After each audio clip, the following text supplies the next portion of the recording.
That was perfect timing because it meant we'd be able to care for Mandy and her litter during the summer break from teaching. She had really good spunk. If you're passionate about Basset Hounds, this podcast is for you.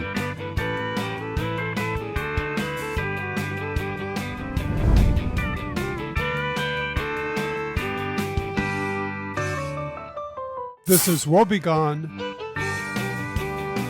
the Basset Hound Podcast.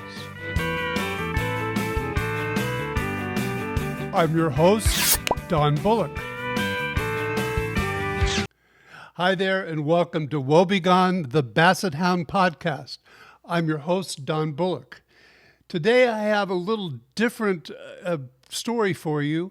Instead of sticking with Bonnie's story, I'm trying to keep things sort of in chronological order.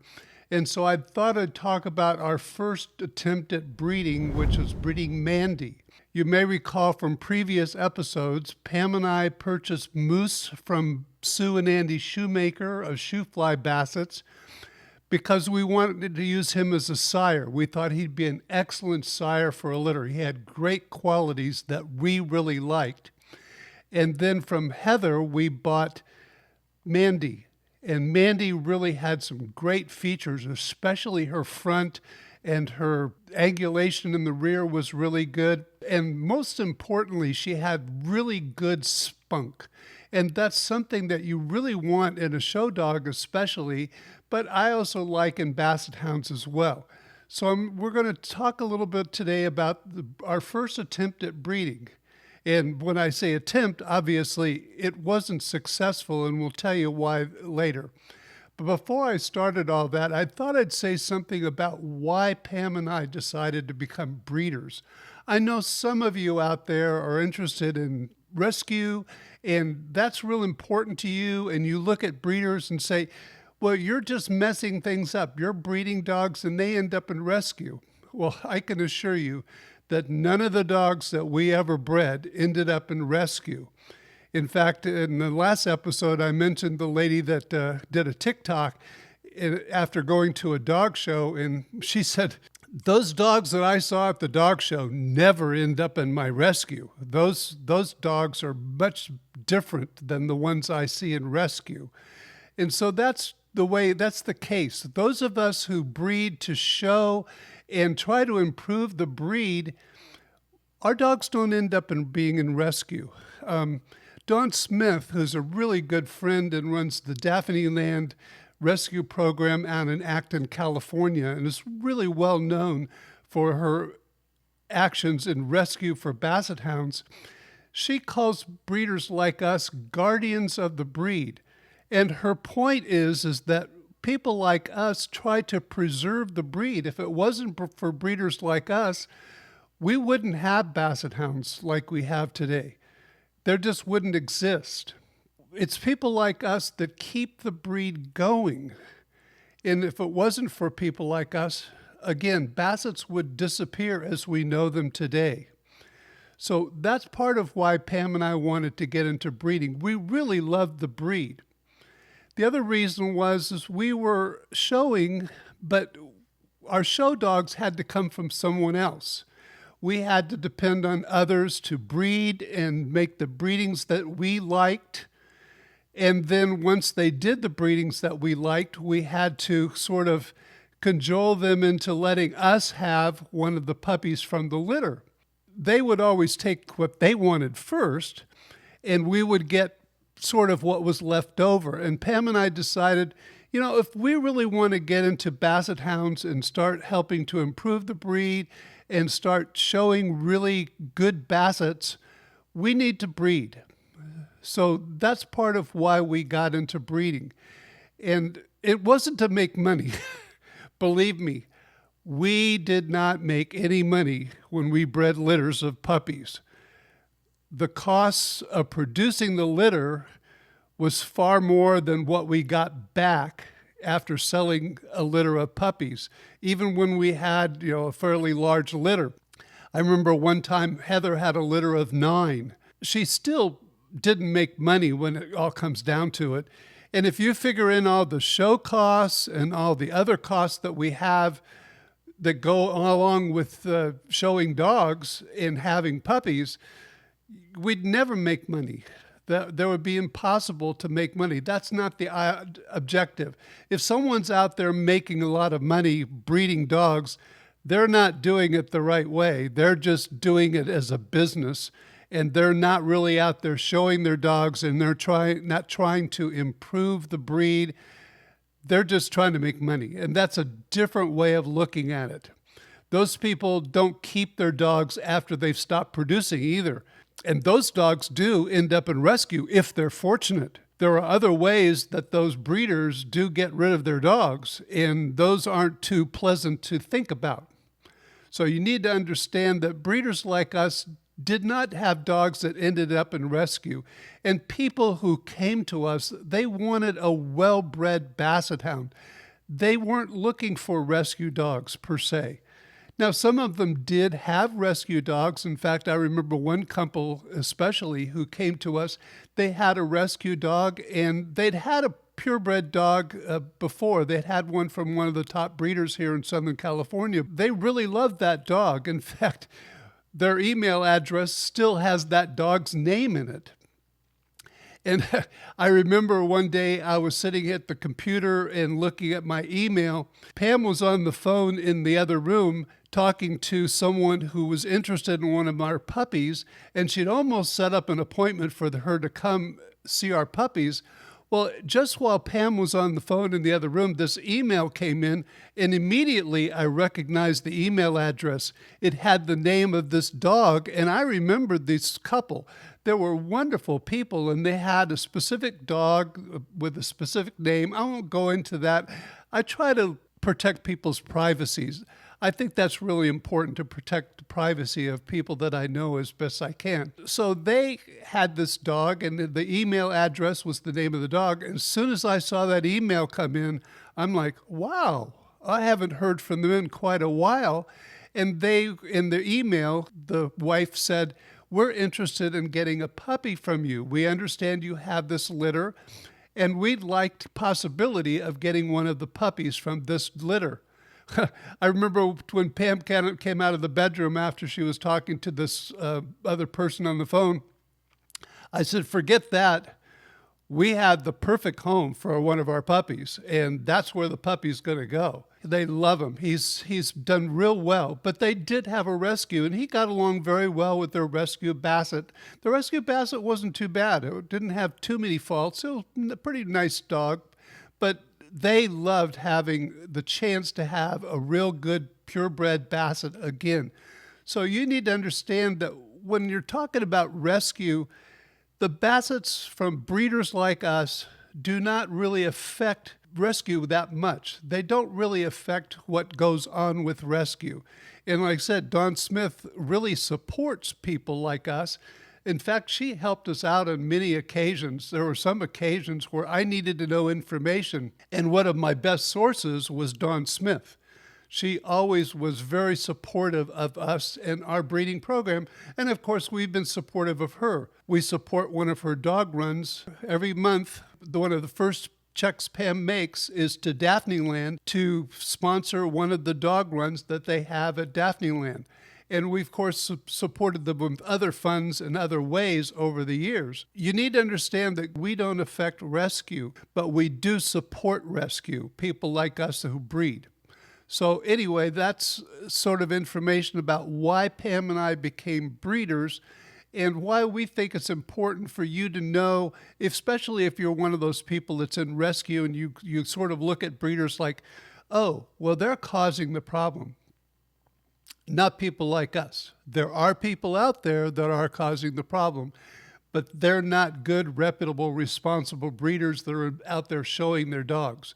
As I mentioned in episode 9, we plan to breed our new girl Mandy to our boy Moose. We had bought both of them for that purpose. When choosing dogs to mate, I always examined pedigrees as far back as possible, and I looked at all the assets and faults of the two Bassets as well as those in their pedigrees as far as I could tell, based on the AKC Standard. Of prime importance for Pam and I was temperament. After having two Basset Hounds with poor temperaments, Maggie and Lucy, that I mentioned in previous episodes, we knew how important temperament is in dogs. The AKC Standard for Basset Hounds states, in temperament, it is mild, never sharp or timid. That's exactly what we wanted for us and anyone else who bought puppies from us, which was very important to us. While some have said you can't breed for temperament, we did it anyway, and we were successful. Health was also a priority for our breeding choices. Back when we started breeding, there weren't any tests for health issues like there are today. By actually seeing as many dogs in a pedigree as possible and thoroughly researching the rest, we tried to determine what health issues could crop up when we bred specific dogs. In addition, I studied as many other related dogs as it was possible to do, including some of the offspring of other litters. One issue that I knew was a possibility in Moose's pedigree was canine glaucoma. There was a slight, and I say very slight, possibility of a glaucoma connection in his pedigree. Because of this experience with Chili, with his glaucoma, we knew what that disease was like, and we did our best to eliminate any breedings where glaucoma was possible. I'll add here that we were successful. None of the puppies that we bred ended up with glaucoma or even coming close to anything like glaucoma. Of course, all the other things that are included in the AKC Standard for Basset Hounds were very important to us as well. We did our best to select potential sires and dams for our litters that complemented each other. The combination of Moose and Mandy is a good example. Moose was a big boy with many of the attributes of Basset Hounds that we liked. We felt that he would make a great foundation stud for our line of Basset Hounds, as I pointed out in episode 8. That's why we chose him when Sue gave us the pick of the litter. Mandy was smaller and perhaps a little light in bone, but what she lacked, Mandy made up for in conformation and other areas. As I mentioned earlier, Mandy's front was outstanding. We received many compliments on her front assembly from breeders and judges over the years.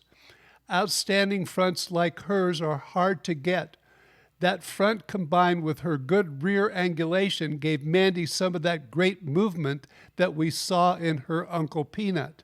Mandy also had an outgoing personality, which I called spunk earlier. This was important because Moose was a little laid back. Pam and I thought that Mandy was a great selection to breed to Moose, and that's the main reason we got her. After Mandy had completed all of the requirements for her AKC championship, we decided to breed her to Moose. Since her breeder, Heather, was also a co-owner on Mandy, we made sure she agreed. The breeding took place in the spring of 2002. That was perfect timing because it meant we'd be able to care for Mandy and her litter during the summer break from teaching. I'm not going to give specific details and dates of this breeding. We followed all the specific recommendations of our reproduction veterinarian as well as Sue and Heather during the process. Heather was the co-breeder of the litter because she co-owned Mandy, and Sue had many years of experience breeding Basset Hounds. We did everything that was possible during this time to make sure that the breeding was successful and we had a litter of puppies at the end. Our reproduction veterinarian performed an artificial insemination breeding, and we waited to see if we had puppies. This is always a difficult wait. There's a lot at stake when a reputable, responsible breeder breeds a litter. A breeder's whole next generation of dogs for showing and breeding come from their litters.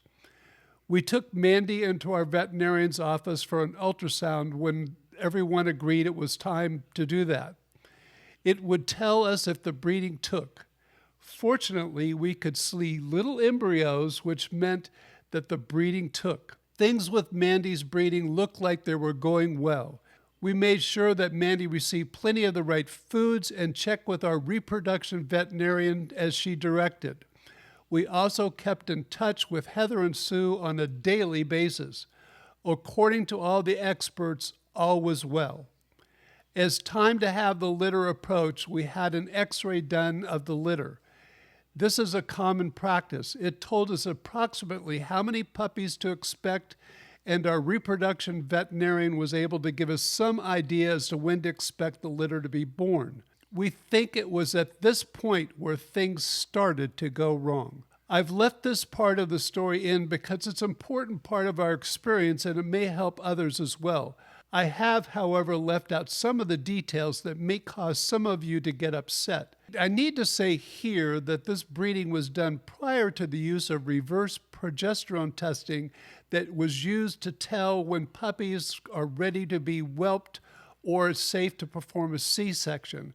And that's something that's happened more recently and has made a big difference in breeding. Anyway, back to Mandy. Pam had taken the last week off from her teaching job. She had plenty of what we call personal necessity days to make all that happen without losing her salary. Our reproduction veterinarian had predicted that the puppies would come someday that week. Pam continued to constantly monitor Mandy for signs that she was ready to whelp the litter. Several times a day, Pam consulted Heather and Sue. Each day, Mandy showed no signs that the puppies were ready. Finally, on Wednesday, the last day of school, I got off at noon and headed home as soon as I could. Once I got there, Pam, Mandy, and I headed off to the vet's office. When we got there, the vet decided to do a C-section to take the puppies. I won't describe what the vet found except to say that Mandy had reabsorbed the puppies. They were gone.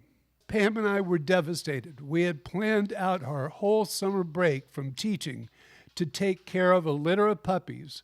Suddenly, all of that was over. Fortunately, Mandy was in good shape. She wasn't at all affected by the ordeal.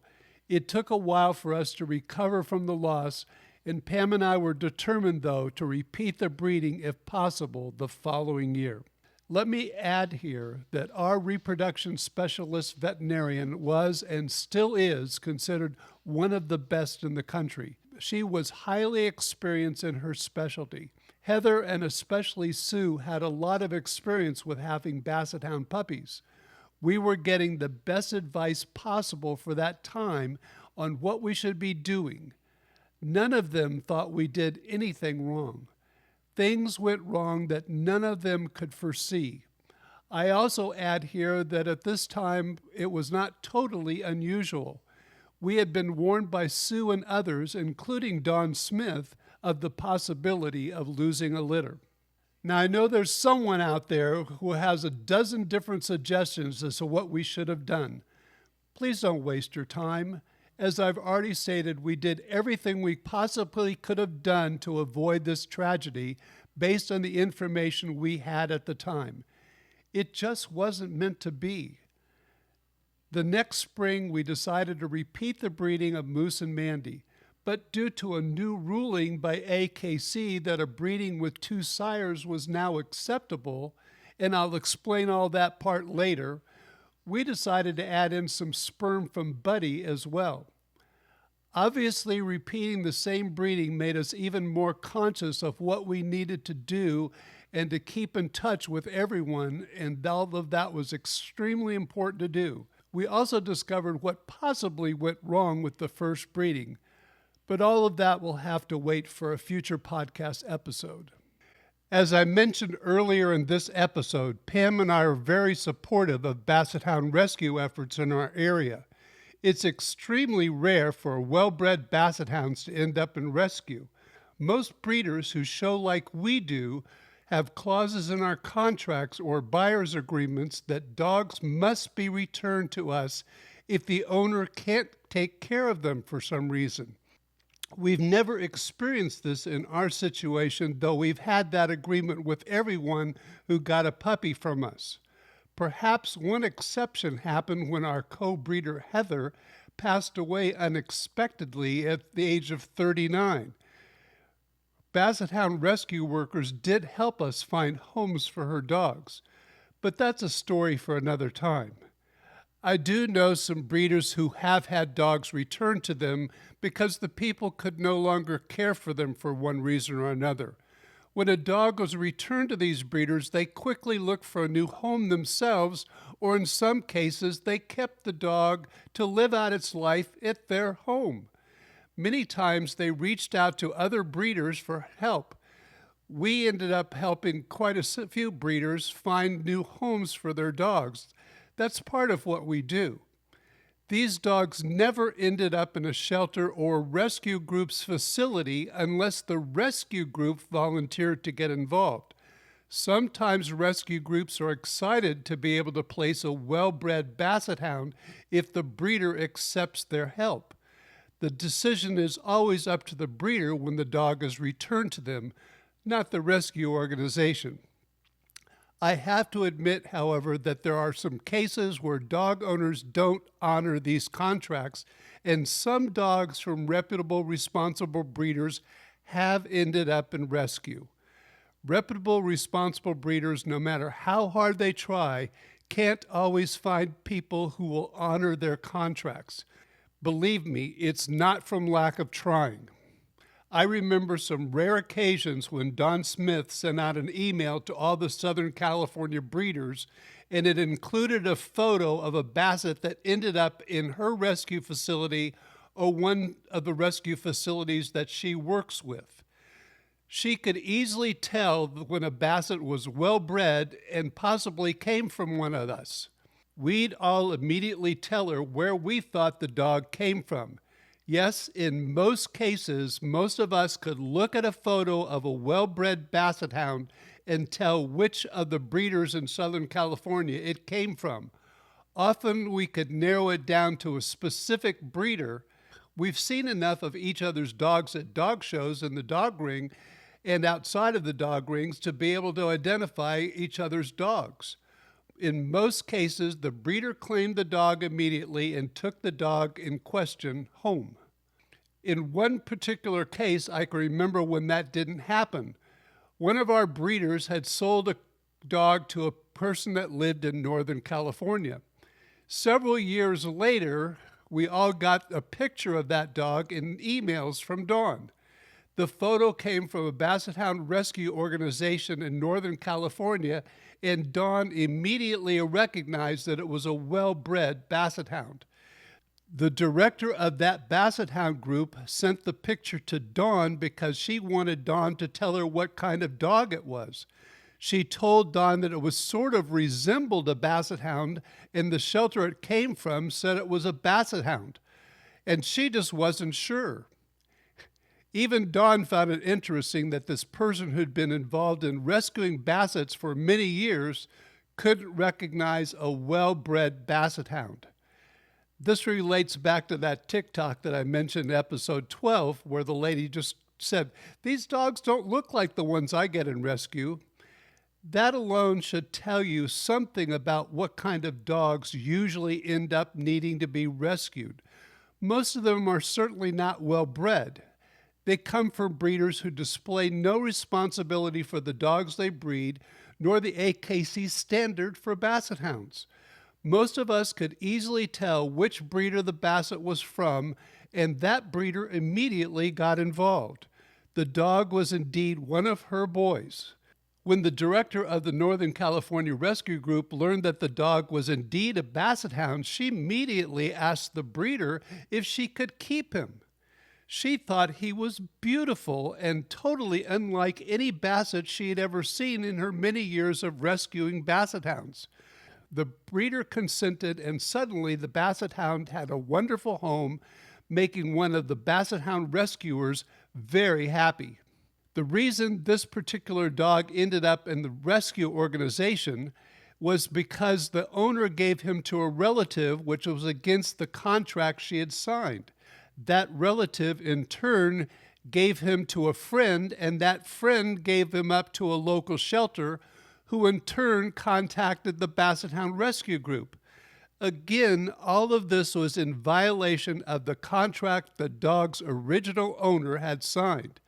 It stated that if for any reason the owner had to give up the dog or give it away or couldn't take care of him, that he must be returned to the breeder. This is a situation that reputable, responsible breeders try very hard to avoid. Having our dogs end up in a rescue is something we do our best to avoid. We also want to prevent the possibility of our dogs ending up in a puppy mill or somewhere where they'll be overbred. That's a distinct possibility when people don't honor contracts. If you wonder why it's rather difficult to get a dog from a reputable, responsible breeder, this should give you some insight as to why they're very strict about where their dogs go. They want to be assured that the puppy they have put their whole heart and soul into, not to mention all the time and sleepless nights that went into having the litter, has a wonderful home where he or she will live out their whole life. I mentioned earlier that Mandy had an excellent front, which is one of the reasons we got her and bred her to Moose. She had a prominent sternum and her shoulders were well laid back and her elbows were close to her chest, as mentioned in the AKC Standard for Basset Hounds. Quote, "Forequarters, the chest is deep and full with the prominent sternum showing clearly in front of the legs. The shoulders and elbows are set close against the sides of the chest," end quote. And goes on to say, quote, "The shoulders are well laid back and powerful," end quote. While there's more to the forequarters in the AKC Standard, I'm going to concentrate on these statements from the Standard in this episode. The Standard is very clear that the chest is deep with a prominent sternum showing clearly in front of the legs.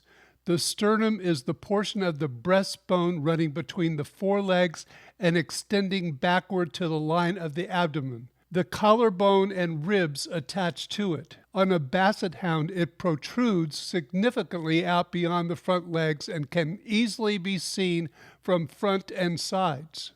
According to some experts on Basset Hounds, the placement of the sternum in front of the legs helps them to navigate through heavy brush, essentially serving as a ram to push the bushes aside. The shoulders are supposed to be well laid back and powerful. In essence, according to my research, the shoulder assembly should be far enough back on the body so the perpendicular front leg should put the support of the leg under the deepest part of the chest. My research also emphasized that the layback of the shoulder blade determines the forward reach of the front leg. In my opinion, that reach is a major factor in Basset Hound's movement. Quote from the Standard, "The Basset Hound moves in a smooth, powerful, and effortless manner," end quote. The long reach of the front leg allows the Basset to cover ground with less effort and fewer steps. Of course, movement in the front must coordinate and match the movement in the Basset's rear.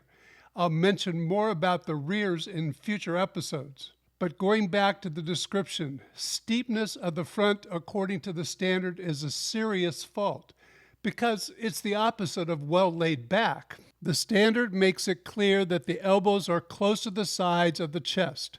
My research tells me the elbow should be set in a vertical line directly below the withers, closely hugging the body, with the elbows close to the sides of the rib cage. Front legs curve under the chest so that it is supported by the front legs rather than suspended between them. Elbows that are out is a serious fault. I'm sure this relates to the description of a Basset Hound's movement again. Quote, "The front legs do not paddle, weave, or overlap," end quote. Because that quote ends with, quote, "and the elbows must lie close to the body." That makes sense because the elbows that are out would allow for undesired movement. Also, if the elbows are out, the front legs can't adequately support the front of the Basset. My standard myth for this episode relates to the sternum. It's easy to be deceived by fat or loose hanging skin that only appears to be a prominent sternum. Far too often I've seen judges and others who are evaluating Basset Hounds just look at the fronts and don't feel them. I've seen and felt many Basset Hounds with very flat chests. while the folds of the skin under the chin, called the dewlap, help trap the scent, they should not be mistaken for a prominent sternum.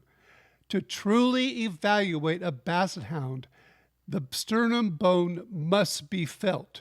Evaluators must actually place their hands on the bone and follow it under the Basset. So how's the sternum and front assembly on your Basset? How well does your Basset match up to the standard? Let me know. I'm interested in hearing from you. Now, I know many of you want to know what happened with our repeat breeding, but that same year we had a situation with Bonnie that was even worse than what we had with Mandy. It's something that could happen to any dog owner. As a result, I have some advice I think all of you should take to heart. All that will be included in the next episode of Woebegone, the Basset Hound podcast. I'll get back to the breeding with Mandy in due time. Before I go, I saw the following quote on Facebook that I thought was great when I think about puppies. I thought I'd share it with you. It's not stubborn, it's a puppy. It's not disobedient, it's a puppy. It's not disrespectful, it's a puppy. We wipe our kids' rears until long after they're started walking and don't expect toddlers to tie their own shoes. Stop putting adult expectations on your puppy. I thought that was great, especially for people out there that do have trouble with puppies. I know raising puppies is not easy, but it can be a whole lot of fun. If you just kind of let it happen. Remember, if you have comments or questions about Basset Hounds, I'd love to answer them on future podcast episodes. You can leave a recorded message on our website, woebegonebassets.com. Using that special link, you can easily leave an audio message for us by going to the website. Under podcast, go down to Ask a Question. Once you're on that page, you can scroll down to where it says Start Recording. Now, in my Macintosh, I have to allow it to use my microphone. Then you speak into the microphone, leave your message, and once you're done, you stop. Once you've done that, you can leave your name or email. Both are optional, and then go over and send. That's all there is to it. Or you can email me at donbullock@woebegonebassets.com. I'd just love to hear from you. I do greatly appreciate all of you. Please remember to give this episode that thumbs up on YouTube and a high rating wherever you listen to podcasts. Those are extremely important to the algorithms on those sites because they help recommend it to others. If you want to know when the next episode is published, you can subscribe to our YouTube channel or check the website, woebegonebassets.com. I try my best to keep it updated, and I put links there sometimes before the podcast actually goes public. Thank you all very much for listening. Woebegone, the Basset Hound podcast is published in visual form on YouTube the first Monday of every month. A full-length audio version of each episode is published 1 week later wherever you listen to podcasts. Check out our Woebegone Bassets website for show notes including photos from every episode. You can also find links to the podcast plus information on Don and his wife Pam plus their Basset Hounds. Woebegone, the Basset Hound podcast is produced, researched, and hosted by Don Bullock. The music is Do Your Ears Hang Low played by Nasrality from the Philippines. It's available royalty-free on Pixabay. Please give this podcast a thumbs up on YouTube and a high rating wherever you listen to podcasts.